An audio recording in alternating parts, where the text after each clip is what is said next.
video, we're going to talk about the basics of getting qualified for a loan if you're a home buyer. So this is something that, again, your lender can go more into detail and answer more specific questions. They're the expert.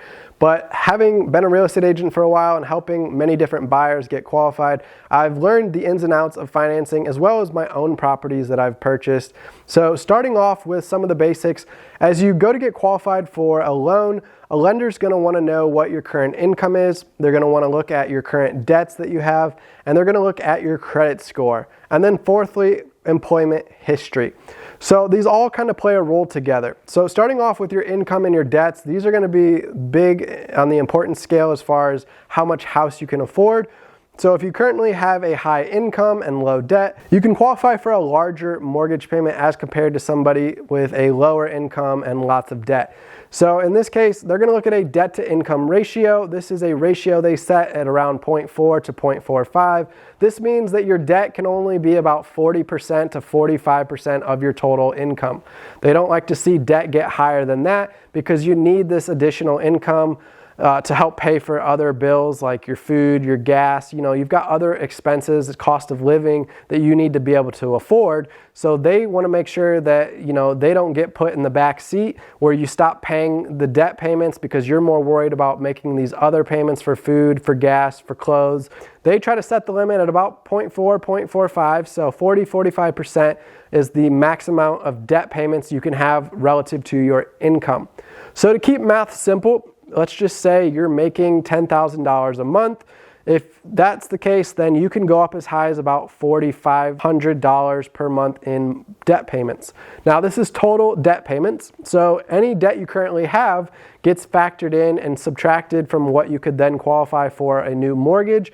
So if you already have credit card debt payments, if you already have student loan payments, a car loan payment, these are going to factor into that total $4,500 a month amount that you're allowed to have. So in the case that you don't have any debt, well, then you could qualify up to a mortgage payment of $4,500 a month. And a $4,500 a month mortgage payment is probably somewhere around an $800,000 home. So it's a pretty nice sized home you could qualify for. Now, if your income, let's just say, was cut in half to where you're only making $5,000 a month. So in this case, if you have no debt, you could probably qualify for about a $2,200 a month payment on your mortgage, which would probably get you into about a $350,000 house, maybe up to about a $400,000 house, somewhere in that range based on this payment level. Now, if you already have existing student loans or a car payment, again, that might knock you down to where your mortgage amount could only come up maybe to a $1,500. So in that case, your $1,500 mortgage payment, that might get you into more of like a $250,000 house. All right, so that's debt to income ratio. Next, let's talk about the interest rate. So interest rate has to do with your credit score. So when you go to get a loan, you want to have the best credit score possible. This is going to help you qualify for the lowest interest rate being offered currently by the bank. So if the bank's offering a 6% interest rate, then you want to make sure you're in that top tier credit to get that 6% interest rate. If you happen to be in the middle tier credit or low bottom credit tier, then you're going to end up probably getting offered 6.5% or even 7% for having a lower credit score. So credit score does matter. It helps you to be able to qualify for the lowest, best rate possible that the bank's currently offering. And the lower you can get that interest rate, the less you're going to pay each month in interest. You're going to save more money over the long term. So things you can do to boost your credit: try to pay off existing debt. Make sure you're paying your payments on time. Try to lower your credit utilization ratio. So if you currently have maybe a $5,000 credit limit, try to only use like, $500 or $1,000 a month of your $5,000 credit limit. That way you're using a low utilization rate. If you have $4,000 credit card bills every month and your limit's $5,000, you're almost maxing out your credit limit every month. That's a high utilization rate, and that's not good for your credit score.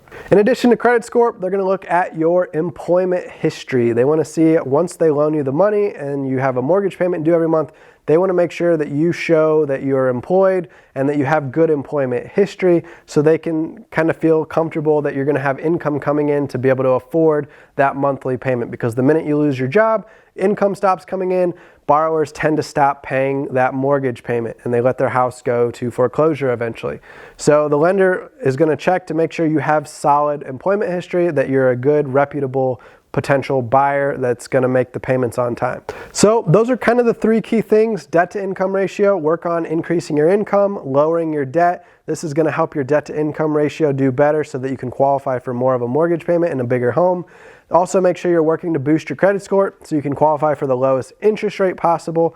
And then make sure you have steady employment history so that you can even qualify for a loan in general. If you don't have long enough employment history, you might just get denied for the loan outright. So that's something that they're going to look at first. So make sure you have solid employment history to show the bank.